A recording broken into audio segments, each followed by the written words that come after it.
President Donald Trump promises to use military force if Iran targets Americans or U.S. assets. Iran has vowed retaliation following last week's U.S. airstrike that killed a top Iranian official.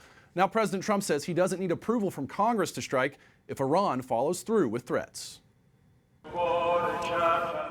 Iranians fill their streets today during the funeral service for Qasem Soleimani. The country's top general was killed at Iraq's Baghdad airport days ago by a U.S. drone strike.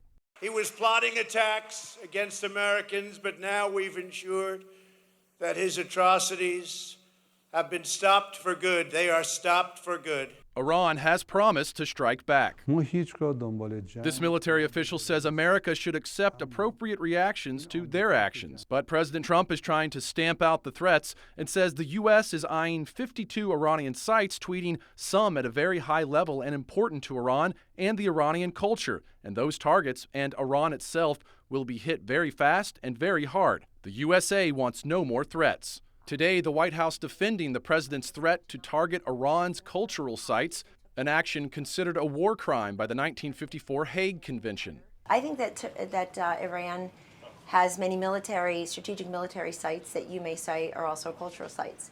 Over the weekend, thousands of U.S. troops began deploying for the Middle East. At the same time, Iraq has called for the expulsion of U.S. military from its soil as U.S. tension with Iran heats up. Congress has the sole power to declare war, and Democrats are proposing resolutions to limit the president's military action.